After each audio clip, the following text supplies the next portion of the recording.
One of the other techniques we started using to reverse memory loss before we got into all this metabolic stuff was counterpulsation. Those of you that are interested in it, this book here by Dr. Braverman is a pretty good example of somebody going from conventional thinking. She was a cardiologist at the University of Pennsylvania.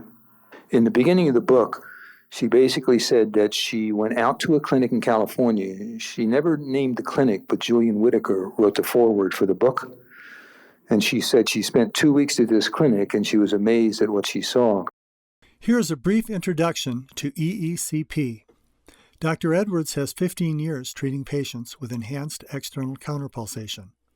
EECP is approved by Medicare and insurance for congestive heart failure, severe angina, and acute myocardial infarction.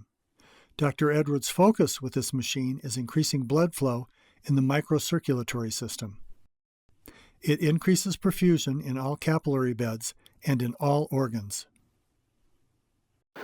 And as rampant as metabolic syndrome and small vessel disease is today, I don't think I could argue with that folks should be doing counterpulsation. But counterpulsation, like chelation, in my opinion, treats the symptoms. It's not treating the underlying cause, which is the vication of these microvessels. And it's just purely acts mechanically, because when you put somebody on EECP, if you look at their normal blood pressure, say it's 120/80, what counterpulsation does is what's called diastolic augmentation.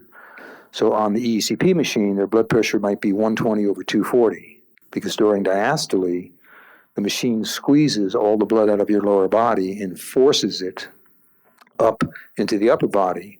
So it's mechanically forcing open those stiffened capillaries where we can get more blood, more oxygen, and more nutrients to the area that's in trouble.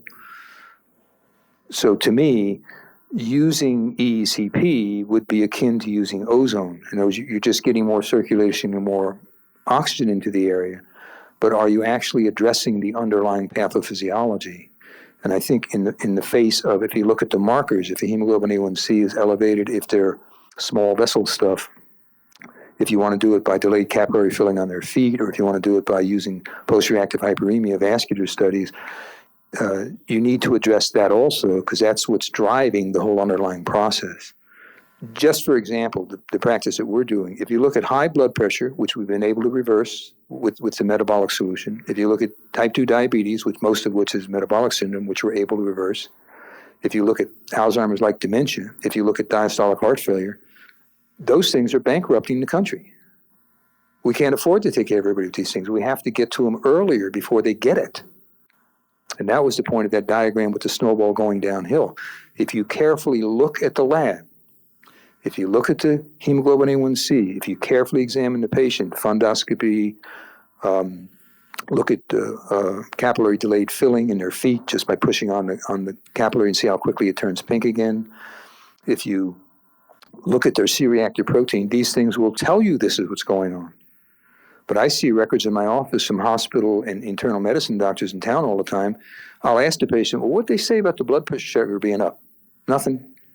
What'd they say about the hemoglobin A1C being 5.8? Nothing. So you have to wonder, what are they thinking? And the answer is, I don't know. I don't think they are thinking. I think they're so busy typing things into the government, into computers, that they're not paying attention to what's happening to them. That's what I think. Because to me, if you go back to those original diagrams I showed you, it's all microvessel and it's all endothelium. That's what's going on. And I think we just missed it in terms of what we were taught and the way we were taught to think. Do you think the leukoariosis is also related to MS? Well, you're like aware, MS is probably a group of things. It's probably not a single diagnosis. So when you look at an MRI, you can't tell the difference between the scars from multiple sclerosis and the scars from leukoariosis, because I think MS is either an infectious disease like Lyme or something like that, or it's autoimmune. I don't. But do they overlap? Yes, I do think they overlap. And Parkinson's? Well, if you read Braverman's book, she actually has it in the latter half of the book where she goes into all the off-label uses she's using EECP for. Erectile dysfunction, Parkinson's, memory loss, Alzheimer's. It even surprised me what she was doing with it.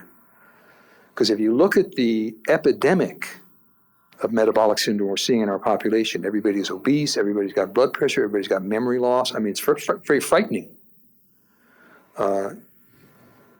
If these machines weren't so expensive, everybody should be doing this. I don't think anybody couldn't benefit from ECP, because all ECP does, if you want to distill it to its essence, it simulates exercise.